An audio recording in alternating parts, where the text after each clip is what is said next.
नमस्कार दोस्तों, आशा करता हूँ आप लोग अच्छे हो। So as you are aware that popular front of India news में काफ़ी चल रहा है, तो let me just give you a brief glimpse about what this popular front of India is, PFI is, and ये कैसे over a period of time emerge किया है, and why is it a threat for India's national security today. तो देखो, let's go back to 1979 to understand this better. 1979 में जब Soviet ने अफ़गानिस्तान को इन्वेड किया था, तो उस समय यूएस ने सोवियत को रेजिस्ट करने के लिए एक रेजिस्टेंस कैंपेन, जिसको हम मुजाहिदीन कैंपेन बोलते हैं, वो बनाया था। So this Mujahideen campaign that the Americans created was basically supported by the Pakistanis and the Saudi Arabians। तो अमेरिका के जो दो एक तरीके से फ्रेंड्स थे, पाकिस्तान और सऊदी अरेबिया, उन्होंने उन दोनों का प्रयोग किया एंड उन दोनों को यूज़ करके अमेरिका ने ये बोला पाकिस्तान को कि आप अफ़गानिस्तान जाओ, अफ़गानिस्तान से लोग इकट्ठे करो। सऊदी अरेबिया को बोला आप पाकिस्तान जाओ, पाकिस्तान में जाके जो ये अफ़गानी लोग आएंगे, इन अफ़गानी लोगों को आप रेडिकलाइज़ करो, इनको बोलो कि हमें एक जिहाद लड़ना है सोवियत के ख़िलाफ़। वो जिहाद इसलिए लड़ना है बिकॉज़ सोवियत जो है वो इस्लाम का एनिमी है। तो ये एक पूरा कैंपेन बनाया, और इस कैंपेन को, जिसको हम लोग आज की डेट में मुजाहिदीन कैंपेन कहते हैं, ये कैंपेन अमेरिका ने सक्सेसफुली 1979 से 1988 तक अफ़गानिस्तान में रन किया। इस पूरे प्रोसेस के टाइम पे अमेरिका ने एक तरीके से पाकिस्तान की आर्मी को ये तक एक रिस्पॉन्सिबिलिटी दी कि हमें सोवियत के साथ जो लड़ना है, उस लड़ाई में सिर्फ अफ़गानी लोगों का साथ नहीं लेना, but we also have to do another thing. We have to weaken the Soviet army inside Afghanistan which is fighting there. So in order to do that, America ने पाकिस्तान को और आईएसआई को एक ये रिस्पॉन्सिबिलिटी भी दी कि आप जो है अफ़गानिस्तान से ओपीएम खरीदो और उस ओपीएम को खरीद के सोवियत आर्मी को बेचो।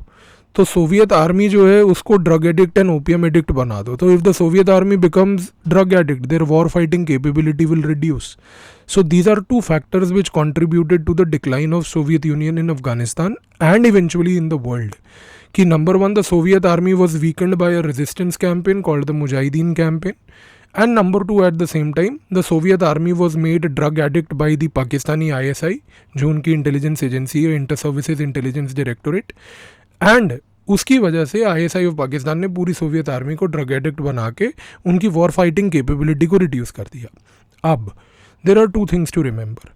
पहली चीज़ दोस्तों आपको ये याद रखनी है कि व्हेन दिस इंटायर अफगान जिहाद campaign was going on, the time period इसका क्या है, 1979 से 1988 तक, ठीक है। 1979 में जब ये पूरा अफगान जिहाद कैंपेन स्टार्ट हुआ, तो इसके दौरान फ्रॉम 1979 ऑनवर्ड्स इन 1985 एक बहुत इंपॉर्टेंट ऑर्गेनाइजेशन बनी जो ये मुजाहिदीन्स ने बनाई। मुजाहिदीन्स आर बेसिकली फाइटर्स, जो रेजिस्टेंस फाइटर्स थे, जो अफ़गानी लोग थे जिनको मोबिलाइज करके एक तरीके से लड़वाया जा रहा था अफ़गानिस्तान के अंदर सोवियत के खिलाफ। सो 1985 में there was a very important organisation that was formed by these mujahideen, and वो ऑर्गेनाइजेशन का नाम था मरकाज़ उद दावा वल इरशाद।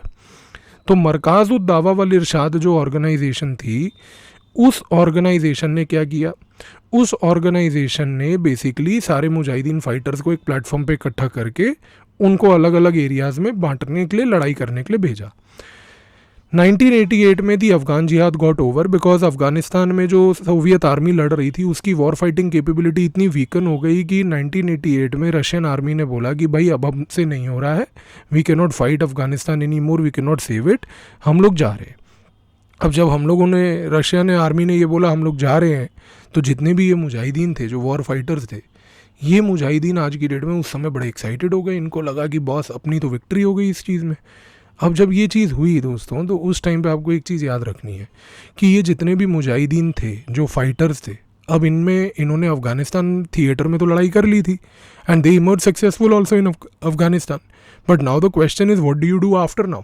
अब तो अफगानिस्तान का थिएटर आपने सो कॉल्ड एक तरीके से जीत लिया because Russia is retreated, but now what do you do. अब आप तो बेरोजगार हो गए, तो अब आप पकोड़े तो बेच नहीं सकते, तो you have to do something. तो उस समय क्या हुआ कि मेजॉरिटी ऑफ दीज मुजाहिदीन जो फाइटर्स थे, they decided to come over to Pakistan in 1989। अच्छा, अब जब 1989 में ये लोग पाकिस्तान आए तो that was the time period when Pakistan thought कि बॉस अगर ये मेरे कंट्री में आएगा तो ये मेरे लिए तो प्रॉब्लम क्रिएट करेगा, where will I accommodate these mujahideen. अब मैंने वहाँ पर कोई जो है स्कीम तो चला नहीं रखी कि मुजाहिदीन आओ यहाँ पर बैठ के रोटी खाओ योजना। तो प्रॉब्लम क्या थी? तो पाकिस्तान ने ये सोचा कि यार इन मुजाहिदीन की जो एनर्जी है ना, इनको डायरेक्ट करते हैं अब इंडिया की तरफ। तो उस समय क्या हुआ कि ये जो 1985 में मैंने आपको एक ऑर्गेनाइजेशन बताई थी, मरकाज़ उद दावा वल इरशाद, इस ऑर्गेनाइजेशन ने 1989 में एक आर्म्ड विंग क्रिएट किया और इस आर्म्ड विंग का नाम था लश्कर ए तैयबा। इस आर्म्ड विंग में हाफिज़ सईद जो था उसको रिस्पॉन्सिबिलिटी दी गई। हाफिज़ सईद जो था वो भी एक तरीके से मुजाहिदीन था जिसने अफगानिस्तान थिएटर में लड़ाई करी थी। तो हाफिज़ सईद को ये रिस्पॉन्सिबिलिटी दी गई under Lashkar e Taiba in 1989 when it was created कि अब आप जाके कश्मीर में जिहाद करो, अब आप जाके कश्मीर में जिहादियों को एक तरीके से मोबिलाइज करो, वहाँ पे लड़ाई करो, फाइटिंग करो। अब देखो ध्यान से हुआ क्या कि 1989 में जब ये आर्म्ड विंग बना मरकाज़ उद दावा वल इरशाद का, तो इसने जाके क्या किया, इसने जाके कश्मीर में लड़ाई शुरू कर दी। एंड आईएसआई ऑफ पाकिस्तान जो है उसने पूरा का पूरा लश्कर ए तैयबा को सपोर्ट भी किया। बट द प्रॉब्लम वॉज कि लश्कर ए तैयबा की वॉर फाइटिंग स्किल्स तो बड़े अच्छे थे because they were already fighting in Afghanistan, don't forget that. तो क्योंकि इनके वॉर फाइटिंग स्किल्स बहुत अच्छे थे तो majority of these Lashkars, the Lashkar e Taiba वाले Lashkars, they fought very nicely and they created mayhem in entire Kashmir valley in the 90s। तो पाकिस्तान की आईएसआई उस समय बड़ी इनसिक्योर हो गई। पाकिस्तान की आईएसआई को लगा कि यार कल को ये लश्कर ये ना हो कि ये अपने ऊपर ही आ जाए। आज तो ये हमारे कहने पे कश्मीर में लड़ रही है, but tomorrow these powerful Lashkar e Taiba guys can even trouble us. ठीक है ना? देखो, you can not keep a snake as a pet and then expect that the snake will not bite you. It's like crocodile boss. आप crocodile pet नहीं रखते, आप doggy पेट रखते हो, क्योंकि अगर क्रोकोडाइल रखा तो एक ना एक दिन आपको भी काटेगा, राइट? वो क्रोकोडाइल को आप जितना मर्जी टेम कर लो, क्रोकोडाइल विल बाइट यू। तो पाकिस्तान को ये एक थॉट प्रोसेस आने लगा कि नहीं यार, कहीं ऐसा ना हो कि Lashkar e Taiba start hitting us back. अगर ऐसा हो गया तो बहुत बड़ी दिक्कत हो जाएगी। तो अब क्या हुआ? अब ये हुआ कि 1989 में जब लश्कर ए तैयबा ने कश्मीर में फ़ाइट करना तो शुरू कर दिया, उसके बाद 1990s में ग्रेजुअली जब पाकिस्तान को लगा कि बॉस लश्कर ए तैयबा को कश्मीर के पूरे थिएटर को एकदम टोटल अनब्रिडल्ड कंट्रोल नहीं देना चाहिए, तो लश्कर ए तैयबा उस टाइम पे जो थी उसके सामने पाकिस्तान की आईएसआई ने कंपटीशन क्रिएट किया। तो पाकिस्तान की ISI started creating more groups, they started creating more terrorist groups that started competing against Lashkar e Taiba and started competing against each other। तो 1990s में पूरे पाकिस्तान के स्पॉन्सरशिप से क्या हुआ कि कश्मीर में एक कॉम्पिटिटिव टेररिज्म इंडस्ट्री क्रिएट हो गई। And this is an important word by the way, competitive terrorism industry. 2016 में यूपीएससी ने मेंस एग्जाम पे क्वेश्चन भी पूछा है इस पे, कॉम्पिटिटिव टेररिज्म इंडस्ट्री पे। तो हुआ क्या फ्रेंड्स? हुआ ये कि भाई कॉम्पिटिटिव टेररिज्म इंडस्ट्री आ गई। अब जब ये कॉम्पिटिटिव टेररिज्म इंडस्ट्री पूरी ऑपरेट करने लग गई एक तरीके से कहीं ना कहीं पूरे कश्मीर में, तो Kashmir began to witness a lot of violence throughout the 1990s। तो government of India, intelligence agencies, armed forces, all of them combined their might to fight these people, the competitive terrorism industry. Now what happened? Now as this fighting by government of India against these terrorist groups was going on, जब सरकार लड़ रही थी इन terrorist संस्थाओं से, तो चलते चलते समय आ गया 2001 का। अब दोस्तों 2001 में हम लोग जानते हैं कि एक बड़ा इंपॉर्टेंट टेक्टोनिक ग्लोबल इवेंट हुआ जिसका नाम था 9/11, the world trade centre attacks. अब जब वर्ल्ड ट्रेड सेंटर अटैक्स हुए तो America became the first ever victim of terrorism at that time, modern times में। तो हमने अब अमेरिका को बोला कि देखो बॉस, हम लोग तो आपको कितने सालों से बोल रहे थे कि there is a terrorism problem और आप हमारी बात सुनते ही नहीं थे। तो उस समय क्या हुआ? उस समय पाकिस्तान बहुत प्रेशर में आया, क्योंकि उस समय जब हमने भी जाके अमेरिका को ये बात बोली कि देखो boss, they are using agencies like Lashkar e Taiba जो इन्होंने बनाई हैं और ये उसके बाद उनका प्रयोग हमारे ऊपर कर रहे हैं, तो आपको कंट्रोल करना चाहिए। तो America started pressurising Pakistan a lot. तो अमेरिका ने पाकिस्तान को बोला कि देख बॉस, तेरे को लश्कर ए तैयबा जो है, ये जो एक्टिविटीज़ कश्मीर में तुमने करवाई हैं, which is very right as India says, ये सब आप बंद कर दो।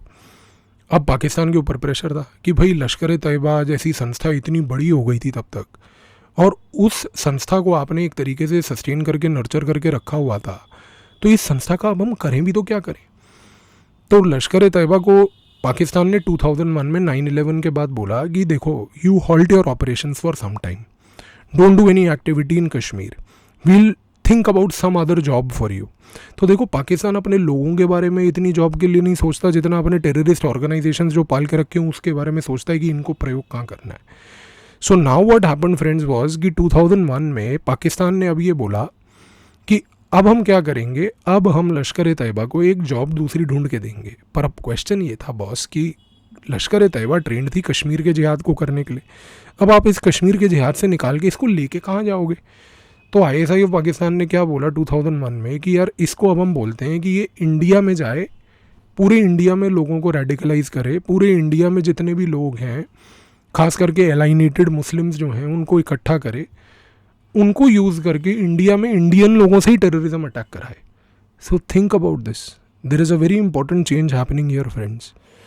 2001 तक Pakistan was supporting terrorism directly by sending jihadis. 2001 तक पाकिस्तान अपने जिहादी खुद भेज रहा था, लेकिन 9/11 चेंज्ड इट ऑल।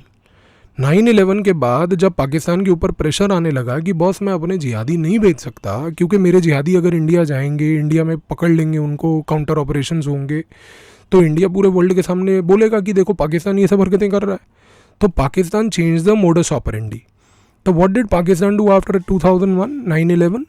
पाकिस्तान ने अब ये लश्कर ए तैयबा को बोल दिया कि बॉस अब आप एक काम करो, अब आप एक तरीके से इंडिया में जाके इंडिया के लोगों को इकट्ठा करो, इंडिया के लोगों को इकट्ठा करके उन्हीं से रेडिकलाइजेशन करवा के उन्हीं का प्रयोग करके इंडिया में टेररिज्म करवाओ उनसे।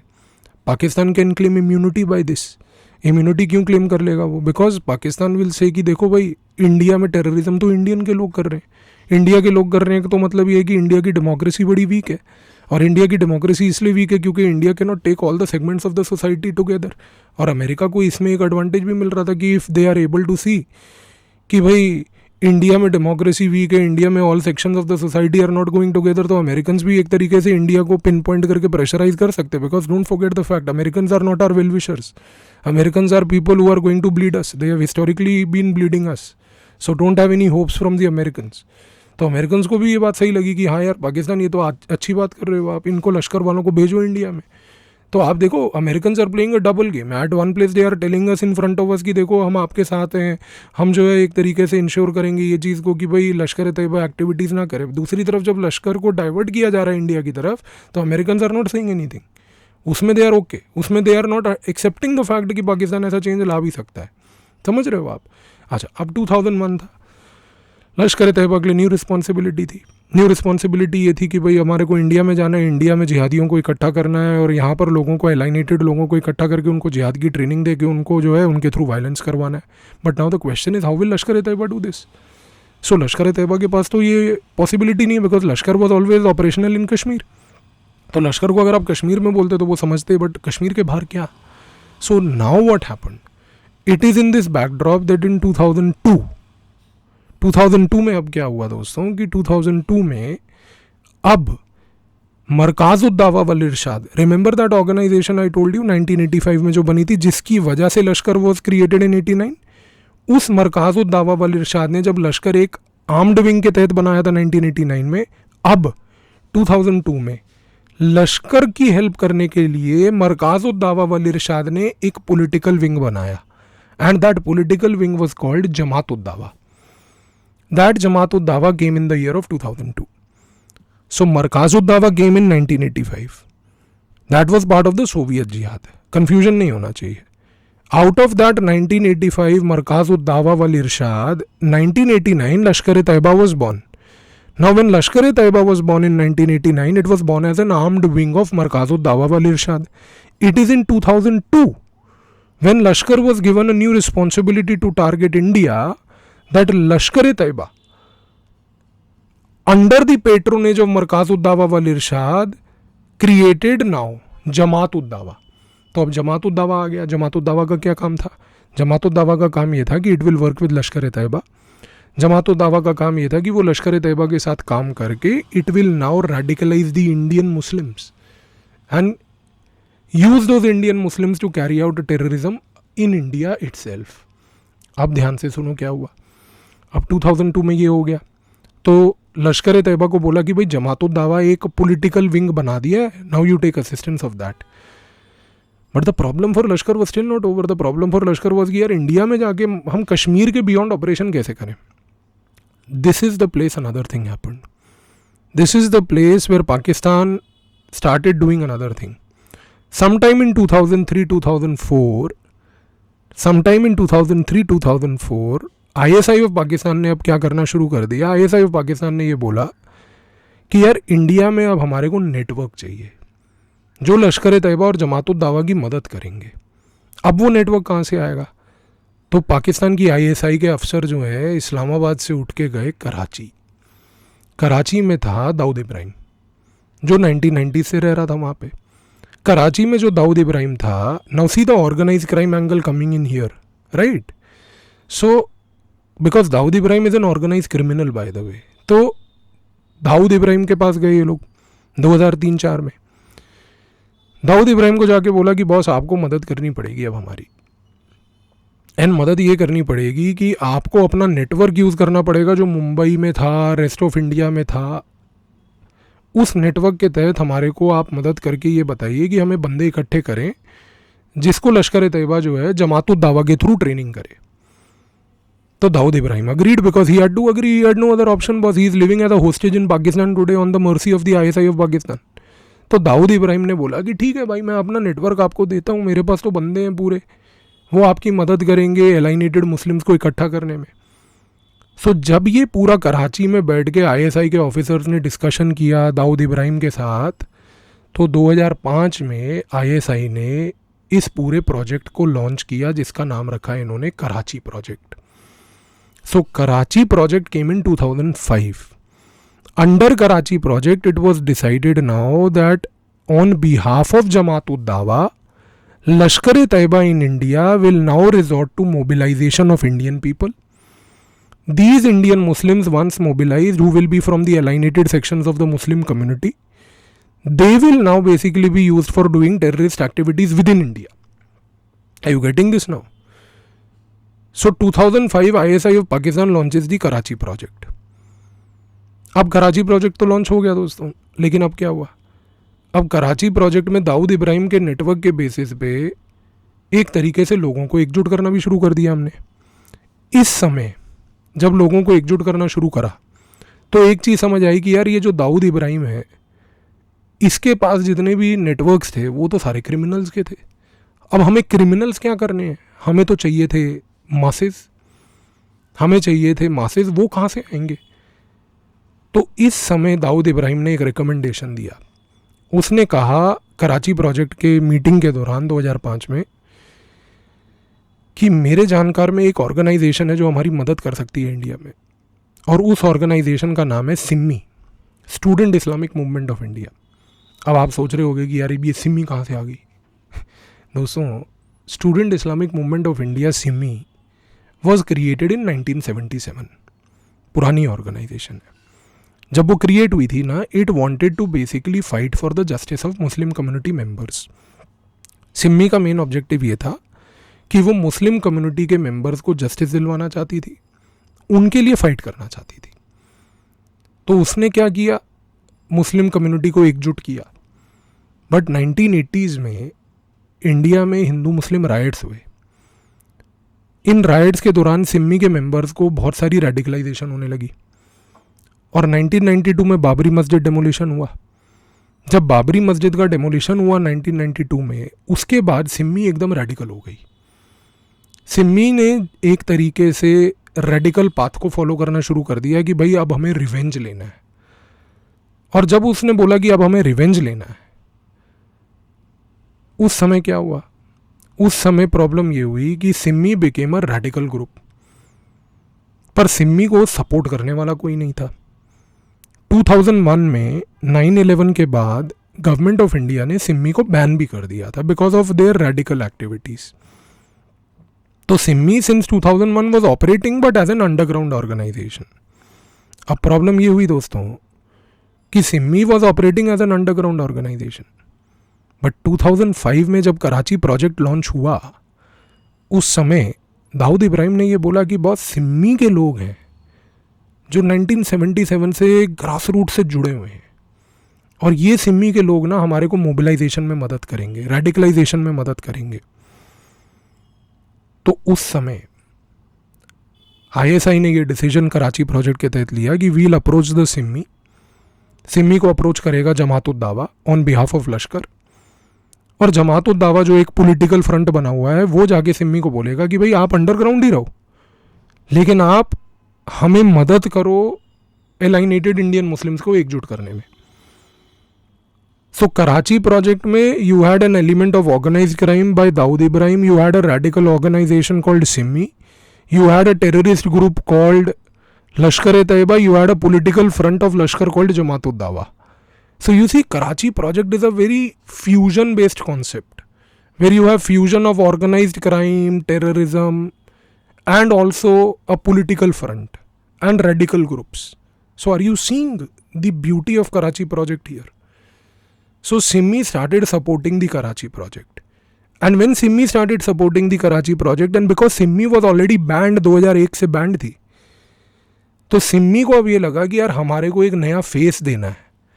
और जब सिमी को ये लगा कि we have to come out with a new face because we are a banned organisation, we can not operate underground. After this in 2006 SIMI created a group called Popular front of India, PFI.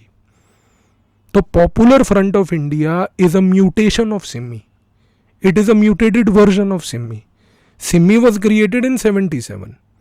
80s में became radical, got extremely radical in the 90s post Babri Masjid demolition. And 2001 में ban हो गया, 2005 में Karachi project का part, 2006 में created Popular front of India as a new organization remerged. और वहाँ पर रीमर्ज करने के बाद उसने फिर वही सबवर्सिव एक्टिविटीज़ चालू कर दी. तो अब इस केस में क्या हुआ? अब इस केस में दोस्तों ये हुआ कि Popular front of India when it came in 2006 started radicalising the alienated Indian Muslims, Indian youth. And अब आप समझिए, लश्कर को 2001 में क्या बोला गया कि you have to fight in India by radicalising the Indian people. Lashkar को सपोर्ट करने के लिए बना जमात उद दावा.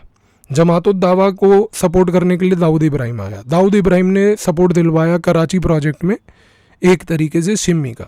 Simi mutated to create Popular front of India in 2006. अब क्या हुआ कि जब ये सारी ऑर्गेनाइजेशंस सेट हो गई, एग्जीक्यूट हो गई, तो एलाइनेटेड इंडियन मुस्लिम्स को इकट्ठा करके रेडिकलाइजेशन का काम शुरू कर दिया. अब जब इनको रेडिकलाइजेशन करवाना शुरू कर दिया, अब आप इंडियन मुस्लिम्स को, एलाइनेटेड मुस्लिम्स को रेडिकलाइज करके क्या करोगे? You are going to use them for terrorism, right? It is in this backdrop now in 2007. It is in this backdrop now in 2007. All these radicalized, alienated Indian Muslims were then put together into an organization called Indian Mujahideen. So 2007 में Indian Mujahideen आया. So when in 2007 Indian Mujahideen came, Indian Mujahideen consisted of Indian youth. And those Indian youth which were alienated, radicalized by ISI of Pakistan as part of the Karachi project, through networks of Simi and Lashkar, through networks of Dawood Ibrahim, through Popular Front of India, to carry out terrorism in India. तो 2007 में जब Indian Mujahideen आया, so in Indian Mujahideen they started doing terrorism attacks in India.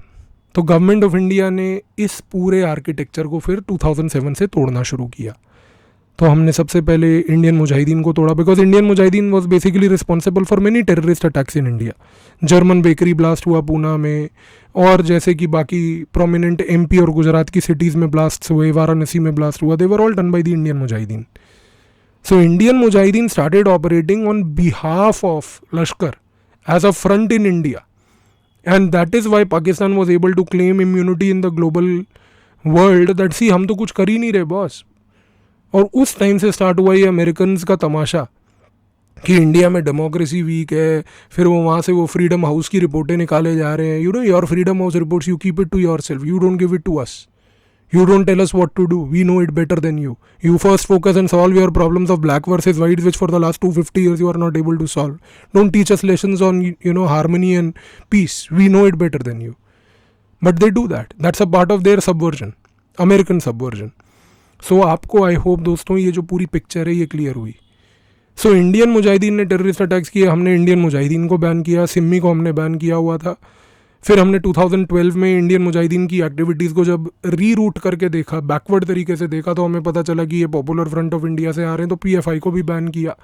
But PFI भी जो है फिर वो एक पैरेलल ऑर्गेनाइजेशन बन गई, अंडरग्राउंड चली गई, ऑपरेट कर रही थी, अभी तक करती आ रही है।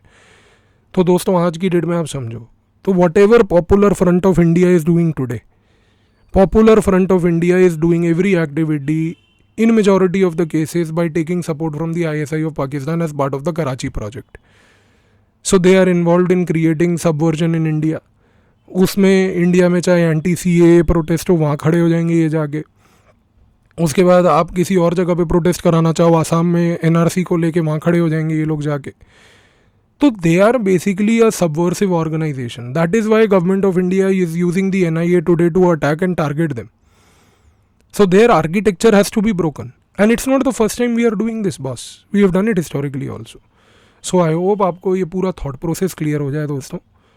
क्विक रिकैप के लिए बता रहा हूँ। 79 में सोवियत जिहाद होता है, 85 में मरकाज़-उद-दावा वल इरशाद क्रिएट होती है, 89 में मरकाज़-उद-दावा वल इरशाद एक आर्म्ड विंग क्रिएट करती है जिसका नाम है लश्कर-ए-तैयबा। उसके बाद 2001 में 9/11 होता है। 9/11 के बाद लश्कर-ए-तैयबा जो कश्मीर में बहुत एक्टिव थी, उसको बोला जाता है कि अब आप पैन इंडिया ऑपरेट करो। उस पैन इंडिया ऑपरेशन में ये सोचा जाता है कि अब लश्कर-ए-तैयबा काम कैसे करेगी, तो उसको लोकल्स का सपोर्ट चाहिए होता है। तो कराची प्रोजेक्ट डिज़ाइन किया जाता है। कराची प्रोजेक्ट में ये बोला जाता है कि भाई एक तरीके से हम लोग जो है दाऊद इब्राहिम के नेटवर्क्स का प्रयोग करेंगे, तो ऑर्गेनाइज क्राइम का एंगल आ जाता है। इसके बाद जब ऑर्गेनाइज क्राइम के एंगल को देख के सक्सेसफुल समझ नहीं आता है, तो दाऊद इब्राहिम बोलता है कि सिमी का प्रयोग किया जाए। सिमी को कराची प्रोजेक्ट से जोड़ा जाता है। सिमी 1977 में एक मुस्लिम्स के लिए ऑर्गेनाइजेशन बनी थी जो उनके वेलफेयर के लिए काम करने के लिए बनी थी। But over a period of time Simi became radical, specifically after the Babri मस्जिद डेमोलेशन। तो सिमी को बोला गया कि अब आप आपका प्रयोग करेंगे। इस प्रोसेस में 2002 में मरकाज़-उद-दावा वल इरशाद जो है एक पॉलिटिकल विंग क्रिएट करता है, जमात-उद-दावा। तो लश्कर और जमात-उद-दावा मिल के दाऊद इब्राहिम के नेटवर्क्स के साथ और सिमी के साथ जुड़ के 2006 में कराची प्रोजेक्ट के अंदर popular front of India create करते हैं। पॉपुलर फ्रंट ऑफ इंडिया और ये बाकी सारे दाऊद इब्राहिम से लेके जमात-उद-दावा, लश्कर से लेके, सिमी से लेके इंडियन एलाइनेटेड मुस्लिम्स को जब ये लोग रेडिकलाइज करते हैं तो उनको इंडियन मुजाहिदीन में डालते हैं। तो Simi popular front of India became a feeder for Indian Mujahideen, और फिर इंडियन मुजाहिदीन इंडिया में टेररिस्ट अटैक्स करती है। तो government of India reverse kinetic operations अपनाती है। Government of India in operations में एक तरीके से जो है कहीं ना कहीं पूरे पॉपुलर फ्रंट ऑफ इंडिया को तोड़ती है और एक तरीके से इंडियन मुजाहिदीन को और सिमी को तोड़ती है। तो आई होप आपको ये चीज़ क्लियर हो गई होगी। अब आपको सिर्फ एक ही चीज़ करनी है ये पूरी स्टोरी सुनने के बाद।